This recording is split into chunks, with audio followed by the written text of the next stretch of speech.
Hey everyone, welcome back to the channel. I'm Katja, and today we're diving into episode 3 of our monthly updates on new releases in translated and global fiction. So October's lineup is packed with what sounds like amazing books, everything from physics-defying cats and magical laundromats to post-colonial tales and feminist thrillers. So whether you're into cozy magical realism, intense political fiction, or mind-bending mysteries, it sounds like a month that has something for everyone. Now, before we jump into the books, just a quick note in relation to translated fiction. Most of the editions I'm featuring are first-time translations into English, and when that's not the case, I'll try to say if there's simply newer editions of older translated works that may have been out of print for a while. Also, in regard to release dates, these are based on UK schedule, which often matches up with US and Australian dates, but sometimes there are differences. So, for example, we have the English edition of Clean by Alia Trapaco-Zeran, translated by Sophie Hughes. This was released earlier in the UK by Fourth Estate, so a September release. Yet, I can see from my newsletters that the US has this as an October 15th release and Australia has it as an October 2nd release. So there are sometimes differences. That said, it sounds like a great political thriller set in Chile, so I have already grabbed the ebook and I'm looking forward to diving into it. I hope that's sort of cleared things up a little bit. Let's get started. First up, on October 1st, we have Season of the Swamp by Yuri Herrera, translated from Spanish by Lisa Dillman and published by Grey Wolf Press. Set in 19th century New Orleans, this is a historical novel reimagining the early years of Benito Juarez, who became the first and only indigenous head of state serving as Mexico's 26th president. Now, Herrera blends historical fact with speculative fiction to explore his experience as an anonymous exile in a city filled with music, mystery, and the harsh realities of the slave trade. Now, I don't know much about Mexican history, but I am drawn to this reimagining, so it's definitely gone onto my TBR. Then we have 3 releases on October 3rd, starting with the Marigold Mind Laundry by Jungeun and translated from Korean by Shana Tan.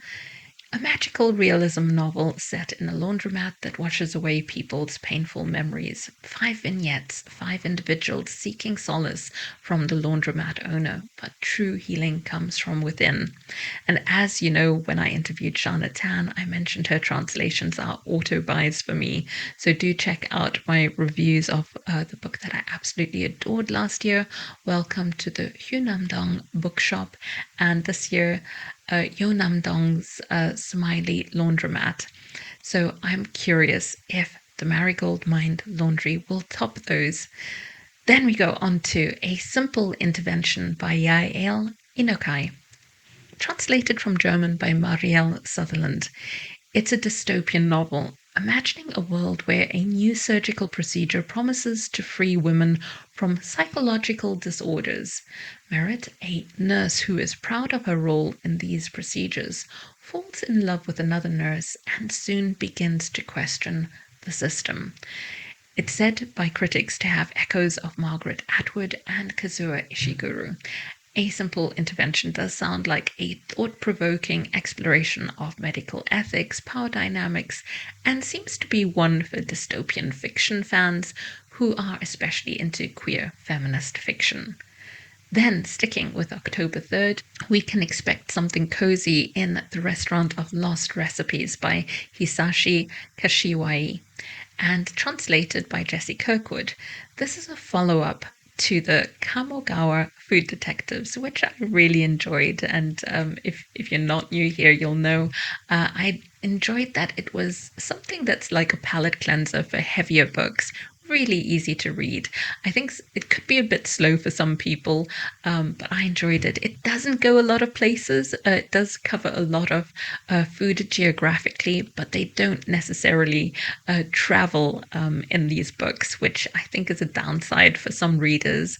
But like I say, I like it as a palate cleanser for heavier reads. Also, the first book, The Kamagawa Food Detectives, was Waterstone's best fiction book of 2023. So this one takes us back to the father-daughter duo who help customers reconstruct long-lost recipes from their memories. So again, you're going to have vignettes, little stories of each individual customer. If you enjoy food fiction with a hint of nostalgia and you like shorter stories where we follow the clients for a limited time before moving on to the next, I think you'll enjoy this. I requested and received an advance copy of the book, so I'm really looking forward to diving in. Now, fun fact as well, we're looking forward to book 2 coming out, whereas in Japan, the 11th book of the series was published in July and is also an 8-episode TV miniseries based on these characters. Then moving on to October 8th, we have Blood of the Old Kings by Sung Il Kim and translated from Korean by Anton Her.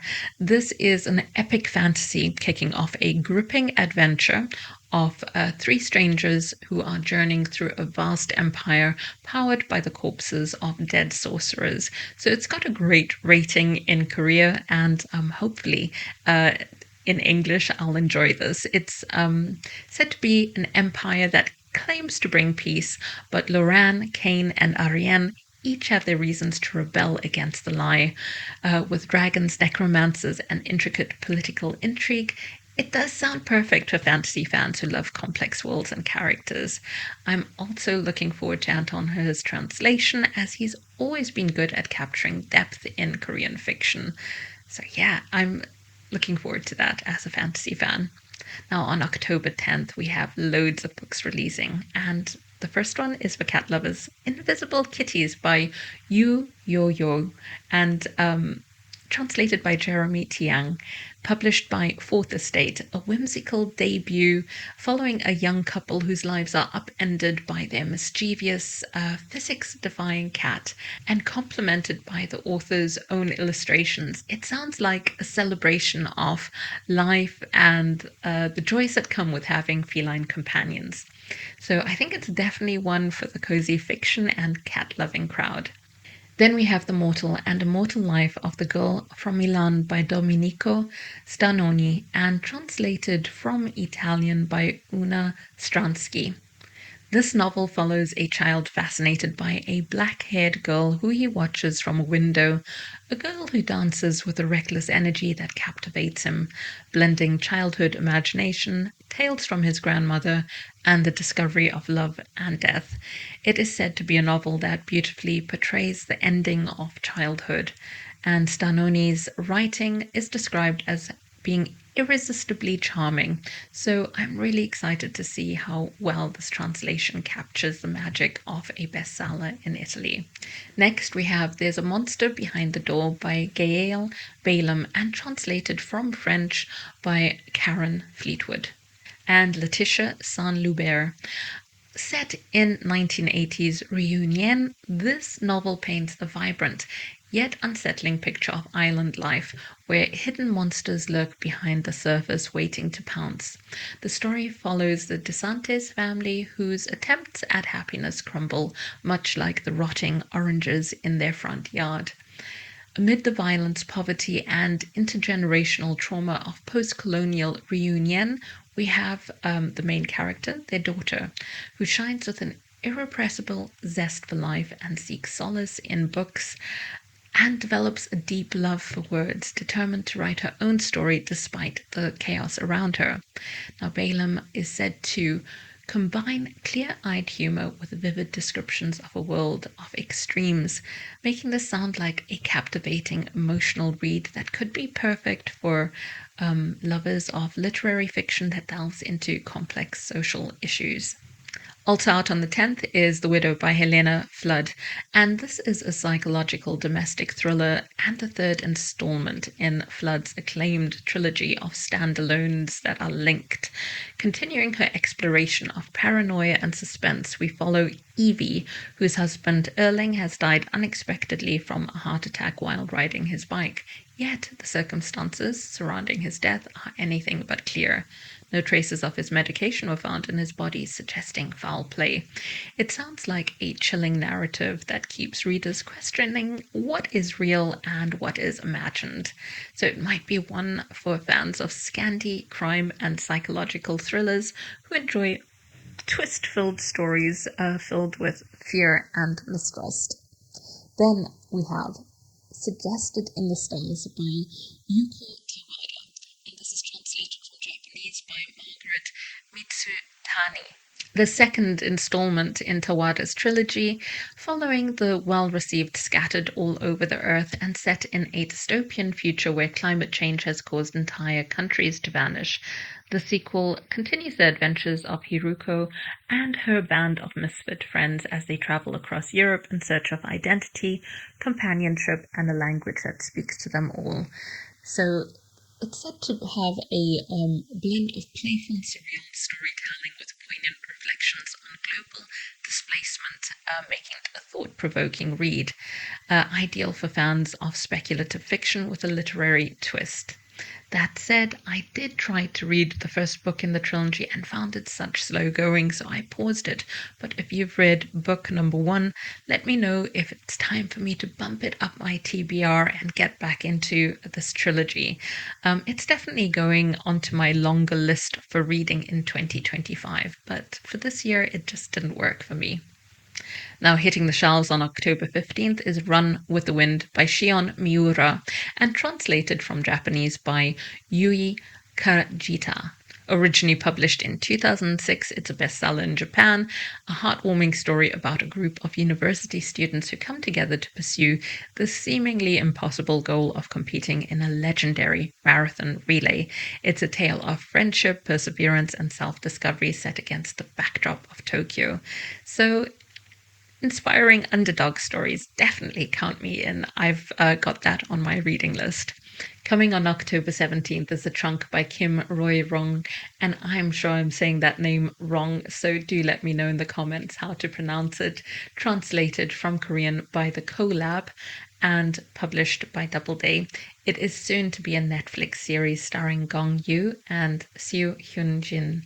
This is a satirical feminist thriller following Inji, a woman working as a field spouse for a matchmaking service. Field spouses to elite clients have fixed-term relationships or marriages. So things get complicated for her when one of her former husbands reappears. And this is said to be dark, gripping, and full of social commentary, and also described as one that would be perfect for fans of Kim Ji-young, born 1982, and Convenience Store Woman. So those comparisons have definitely got me intrigued. Then on October 22nd, Eurotrash by Christian Kracht, translated from German by Daniel Bowles and published by Live Right. This novel is the second in Kracht's Faserland Eurotrash series and is set in Zurich and follows Christian and his elderly mother as they attempt to give away his fortune, which was amassed from investing in the armaments industry. Along the way, they wrestle with their family's dark history, including his grandfather's unapologetic support of Nazism. It's said to be disturbing yet hilarious. It's a satirical deep dive into contemporary culture, so I'm intrigued, but I made the mistake of reading the German edition reviews and really polarized, so I'm not quite sure what to expect from it. On October 24th, we've got Suzumi Suzuki's Gifted hitting the shelves and translated from Japanese by Alison Markin Powell and published by Scribe UK. Based on the author's experiences as a sex worker, this novel explores a complex relationship between a mother and daughter in Tokyo's nightlife district. It's been shortlisted, or was shortlisted, for the prestigious Akutagawa Prize and sounds like an emotionally charged portrayal of estrangement and reconciliation. While I'm intrigued, I'll probably wait to pick this one up as I've recently read a lot of emotionally heavy stories from this genre and I need a bit of a break. So then we have The Granddaughter by Bernhard Schlink and translated from German by Charlotte Collins, also out on October 24th. Said to be a gripping novel that takes us from the divided Germany of the 1960s to contemporary Australia. after the death of his wife, Caspar, embarks on a journey to uncover her secrets, leading him to a rural community of neo-Nazis and a young girl who accepts him as her grandfather. Schlink, known for The Reader, once again delivers a thought-provoking exploration of love, grief, and the legacies of the past, is what the blurb says. So I'm intrigued. If you're interested in post-reunification Germany and the challenges of bridging generations, it sounds like a must-read. But I am going to pause reading it this year and leave it for next year. As I said, I have read a lot of emotionally heavy books, and I also just recently read Kairos about reunification, or including reunification in Germany. So I think I'll pause that one for myself. But do let me know in the comments if this is one you can't wait to dive into, if you're a huge fan of The Reader. Shade and Breeze by Quinn Tran, translated from Swedish by Kira Josefsson, will be released the following day on October 25th, and this is an award-winning debut novel which takes us to a small Finnish town where Ma, her son Hugh, and her younger, more introverted child navigate their solitary lives. So Tran's writing is said to capture the clash between the family's private world and the suffocating social norms of the community that they live in. With its sensitive prose and tableau-like structure, it is said to be a moving exploration of family dynamics and the desire to belong and the quiet compulsion to create. If you're a fan of atmospheric literary fiction with deep emotional resonance, this sounds like one for you. Now, the publisher, Lolly, also has a new edition coming out of What Kingdom by Fine Grolbu, and this is translated by Martin Atkin. While this may sound like a new October release, which it did to me at the start, an earlier edition was discovered, or I discovered an earlier edition that had been published in April. So I'm not quite sure why one publisher has published it in April and it's picked up again in October. If you work in publishing and you know the insights into this, do let me know. Either way, it is not a new release for October, but I'm going to give it an honorable mention since Lolly will be bringing it out in October. It sounds intriguing, described as an incandescent debut about young adults learning how to care for themselves within the limits of the psychiatric system. Now, we move on to original voices in global fiction, and we'll start with Masquerade by Mike Fu, a debut novel releasing on October 29th. Fu is a Chinese-American author and translator based in Japan, weaving a queer coming-of-age mystery set between New York and Shanghai. We've got Meadow Liu, a lovelorn bartender stumbling upon a novel that shares his Chinese name and sparking a series of surreal, unsettling events in his life. Masquerade explores themes of identity, longing, and the ghosts that haunt us, so it's gone straight onto my TBR. Then we have Blue Light Hours by Bruna Dantas Lobato, and releasing on October 15th. This sounds like a deeply moving debut novel that follows a young Brazilian woman in America and her lonely mother who is still back home, and they're connected to one another through their Skype calls.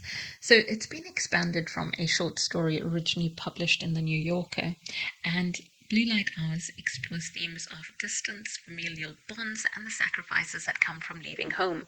It sounds really emotionally rich, character-driven, and right up my alley. So that's on my TBR. Coming out on October 17th, we have Ground by Jadelyn Gongbo, and this sounds like a strong story of migration, displacement, and the search for identity. It opens with a fire in a large Italian countryside house where 7 siblings are left alone. Their parents have returned to Africa. Now, years later, one of the children is an adult and an acupuncturist in post-Brexit London, and from his balcony in Hackney, he shares his tale with his neighbour, reflecting on his family's migration from Congo to Italy to Britain. And this one sounds like a deeply intimate narrative exploring themes of family, loss, and the complexities of home. And it comes from the publisher Jacaranda Press, who have released a number of really thought-provoking books. This is his first novel in English. His other books were in Italian, so this is marking a significant milestone for this Congolese Italian author, and I've added it to my list. I find stories of migration and identity with this global scope really thought-provoking, and I've got some hopes that this new-to-me author will hit the mark when it comes to character development and all the things that make a book brilliant in my mind. So that's a wrap on those October new releases in translated and global fiction, the ones that are on my radar anyway. We've covered everything from magical laundromats to political thrillers and satirical feminist works. If I have missed a book that you're super excited about that is coming out in October, please share it in the comments. I'd love to know about it. And also let me know which ones of the ones that I've mentioned you might be really eager to pick up or have already pre-ordered.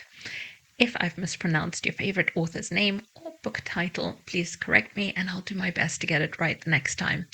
And as I mentioned in my last video, Tilted Access Press, which is an incredible indie press focusing on translated and global fiction, needs financial support to continue expanding and bringing these essential voices to readers.